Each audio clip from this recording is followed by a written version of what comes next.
Greetings, fellow guitar travellers, it's Rowan J. Parker here once again with another episode of The Widdler, bringing you the best in simple to play but awesome sounding rock guitar licks. On this week's episode we've not just got one idea, we've got three little licks you can add to your grab bag, to your guitar arsenal.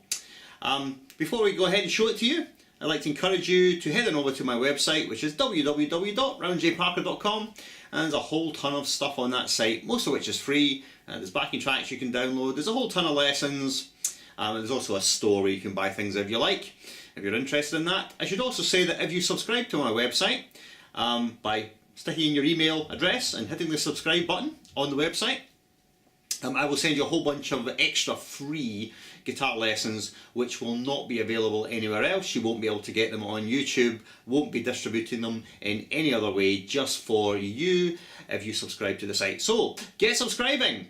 Alright, well, let's get straight down to it. Today's episode of The Widdler. Let's whittle.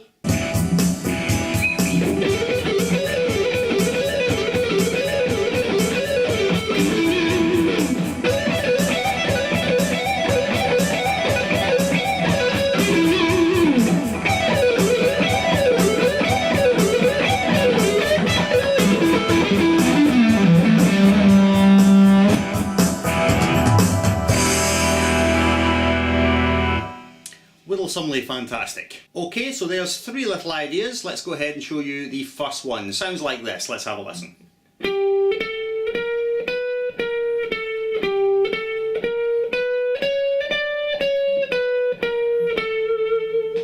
Which is one bar of 16th notes, one bar of semi-quavers. So I'll give you the verbal tab for this one. Let's have a listen. So it's G, 12, 14, 15, B, 12, back to G, 15, 14, 12, 14, 15, back to B again, 12, 14, 15, 14, 12, back to G, it's 15, 14, and the whole thing goes round again. So let me just pick everything just so you can really clearly hear exactly what it is.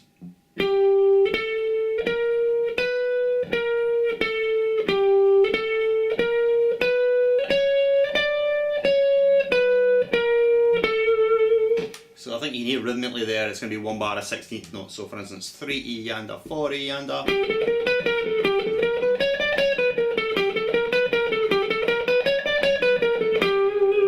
That sort of thing. Right, now it's a great alternate picking exercise. I actually showed an exercise very like this on one of my rock fundamental videos. So if you want to check that one out, I think it's called Develop Monster Alternate Picking or something like that. But this particular implementation is all legato, left hand. So what I do is I'll pick once when I change strings, and then everything else on that string is going to be either a hammer on or a pull off. So to demonstrate, I'm going to start with down, down, hammer, hammer, and then another downstroke I think.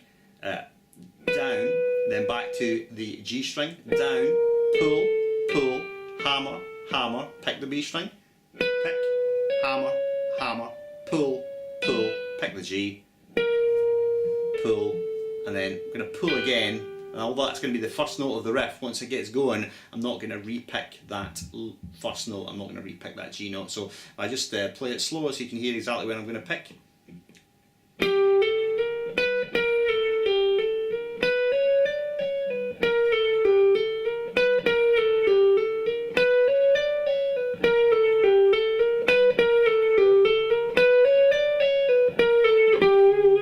So I hope that's clear.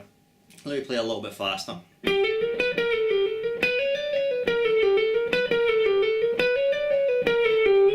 So I think you get the idea from that exactly, you know, where the picking falls. Once you get it going, it's quite easy to play. Alright, so that's idea number one. Let's move on to the second one now, which is exactly the same thing, except I've moved it across one set of strings onto the B and high E. So all the fingering stays the same and the fret numbers stay the same, and you know the articulation, the way it's played stays exactly the same, but we're just on the top two strings now, the B and high E. So let me play it to you anyway. Sounds like this one.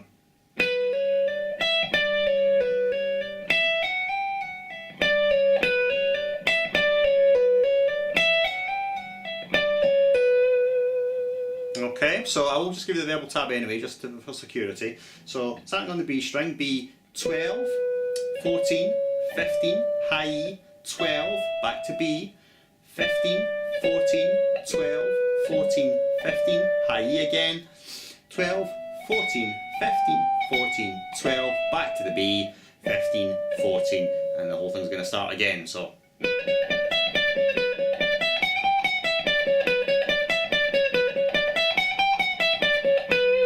And just to confirm, the articulation is going to sound like this.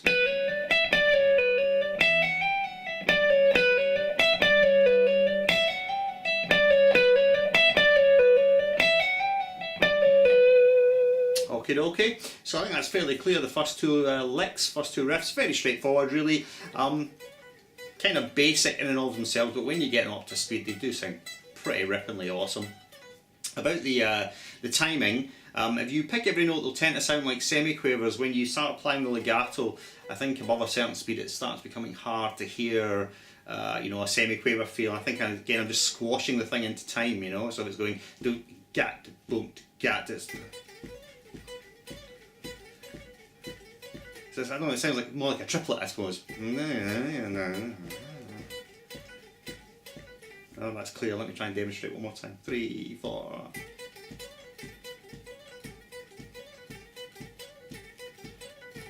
I think you can hear that, how it kind of, you know, how it kind of squashes in. So like I say, a lot of these fast licks I do, sometimes are not really exactly metrical, you know, like not exactly semiquavers or semiquaver triplets, but just a certain set of notes squashed into a given space.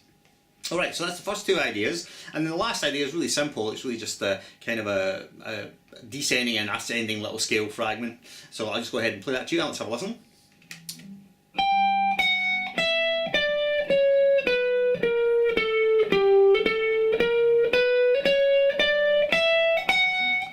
Simple as that. Alright, so notes, we've got high E, 15, 14, 12, B, 15, 14, 12, G, 15, 14, 12, 14, 15, B again, 12, 14, 15, high E, 12, 14. So it's really just ascending and descending down this little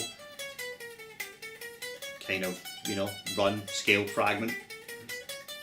Again, this can make a really great alternate picking exercise, but the way we've implemented it on the video is really, again, just, you know, legato. So to cover the picking, we're going to go pick, pull, pull, pick, pull, pull, pick, pull, pull, hammer, hammer, pick, hammer, hammer, pick, hammer, and then again we don't pick the first note, that's just going to be a hammer on.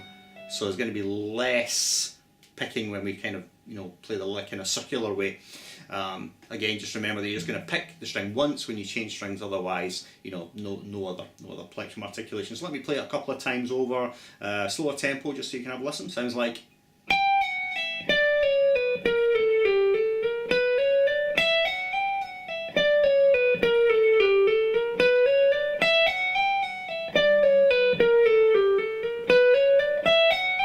In terms of picking, I think I'm just picking all down. I don't think it really matters whether it's down or up, but I think it's all down for me. Yeah, it's all down really. And again, it's sort of just squashed into time, so I suppose it's a bit like a triplet, sort of semiquaver triplet feel, you know. That sort of thing, but as I'm turning around, then there's going to be more notes squashed in on the high E and the G. I think there's going to be 1, 2, 3, 4, 5 notes squashed in on the G and the high E when I'm repeating the lick, you know, so it'll be a bit quicker on the turnaround points.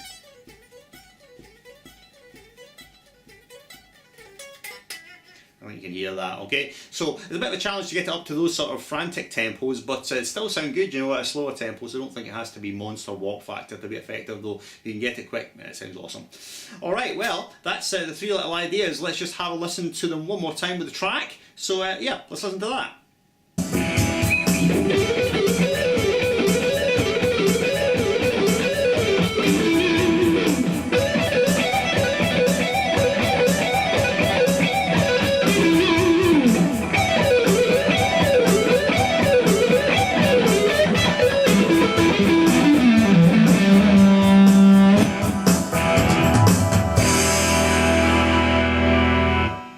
Whittlesomely fantastic.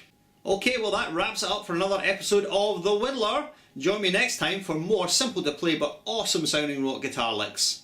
Apart from visiting the website and subscribing, of course, if you want to catch me otherwise, you can get me on SoundCloud, and SoundCloud is Rowan-Parker, Twitter at Rowan J Parker on Facebook. Rowan J Parker, I have a Facebook page, and you know, just otherwise, YouTube, of course, watch the YouTube channel, Rowan J Parker, and if you just type my name into Google, all my stuff comes up, and you can contact me that way as well. So it's been a blast and a pleasure showing you this lick, so join me next time for yet another episode of The Widdler, and in the meantime, keep whittling. Farewell.